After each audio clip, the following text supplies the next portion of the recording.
Hey everybody, Sean from Movie Assault here, and welcome to the 6th episode of this year's version of the Halloween 15. Of course, this is 2020, and this time out we'll be taking a look at Candyman and Phantom of the Paradise. Sort of a unique combination of films. First up is Candyman, and I've got the Blu-ray right here. This is the Scream Factory Collector's Edition that was released, I think, in 2018. This includes the theatrical cut and the unrated cut.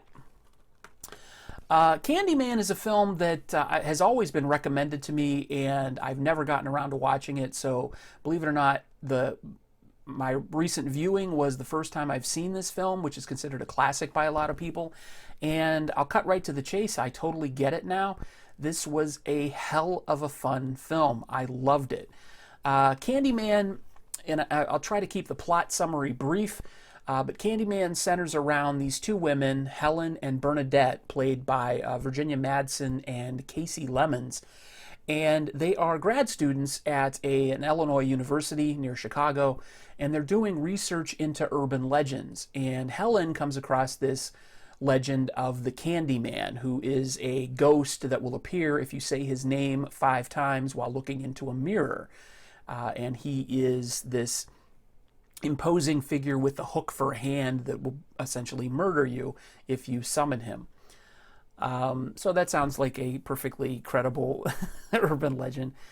But what intrigues Helen is the fact that the Candyman is somehow linked to a very recent murder that took place in a housing project in Chicago, and it is called Cabrini Green.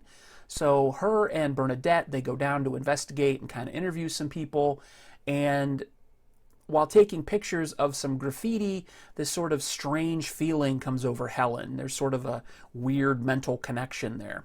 And then Helen learns that the history of Candyman is based around the son of a slave who was actually a very good artist, and he was hired to paint portraits of the rich people, rich white people, and he ended up falling in love with a white woman. And of course, that wasn't taken upon too nicely by some of the whites, and they murdered him. They basically lynched him in a very brutal way. I won't give that away. But Helen gets this feeling that maybe Candyman isn't a legend after all. And one thing leads to another. And there's a reason this movie was made. Candyman is frequently referred to as a slasher film. I would say it's a little bit deeper than that. Although Candyman, the character, has a lot of similarities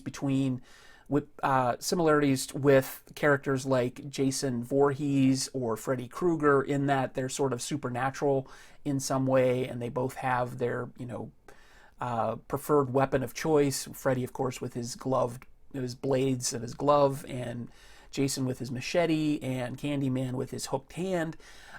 This film goes quite a bit deeper, and it's a little more, I hesitate to say mature, but that's really what I would have to say. It doesn't reveal Candyman until fairly late in the film, and then once he appears, he really makes an impression. And he's played by Tony Todd, who does a fantastic job with the character. He's just an imposing presence. The film just sort of takes this methodical approach to putting everything together. It was based on a Clive Barker story called The Forbidden, but the script was written by the director, Bernard Rose.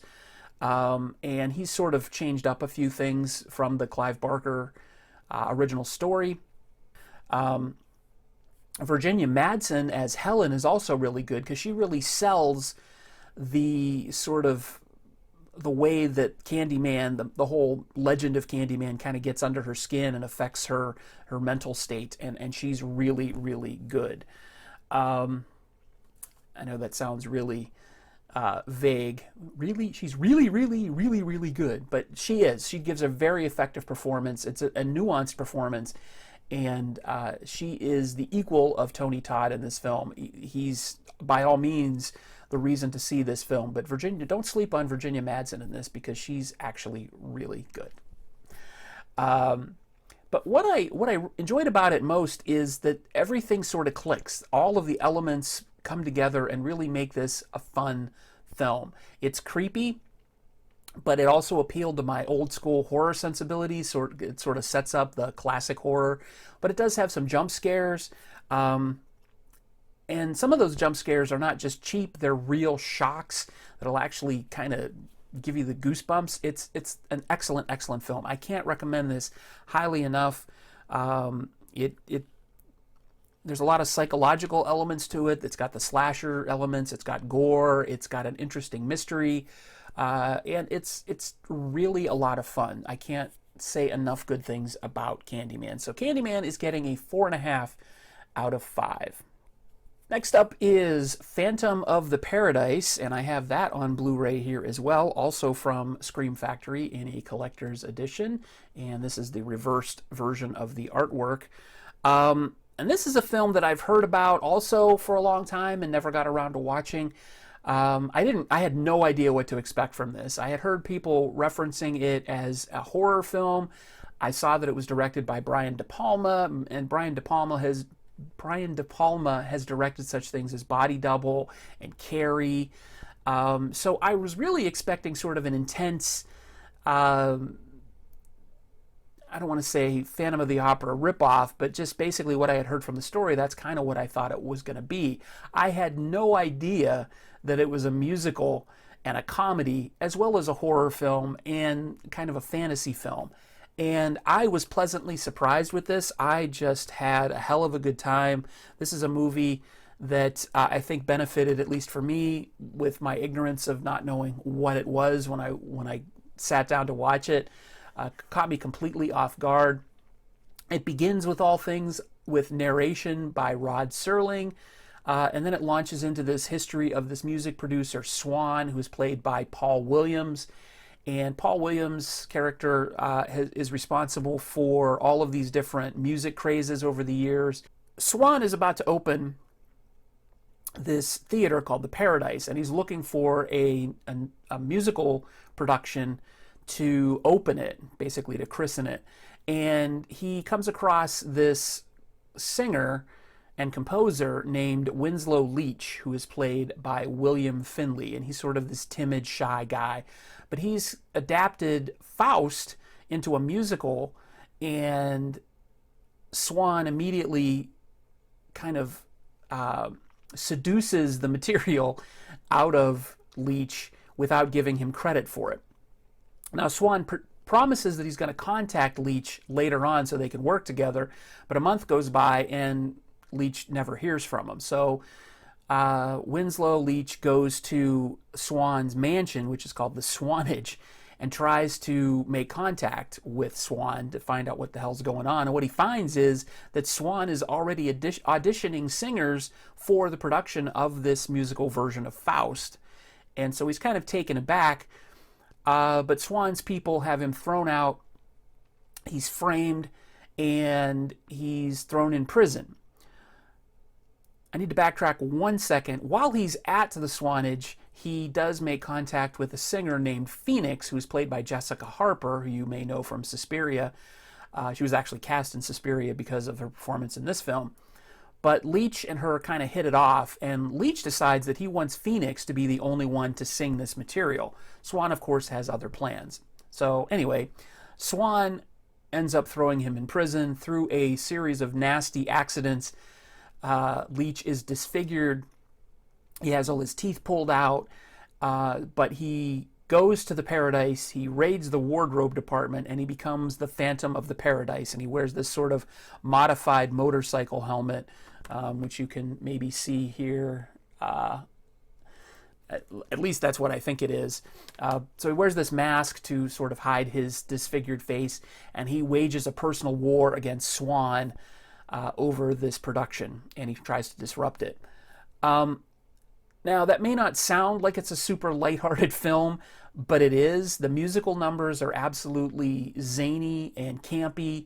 All the music was written by Paul Williams, and the music is just brilliant. It's a lot of fun. This was just one of those films that sort of catches you.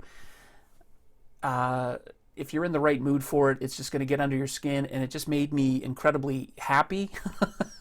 It's not so much a horror film, and I know I'm reviewing it for the Halloween 15, but it does have horror elements to it. Of course, it's a sort of a cross between the Phantom of the Opera and Dorian Gray, and then it's got these elements of Faust in it. But it's got all these campy performances from Paul Williams, who is absolutely fantastic in this. Garrett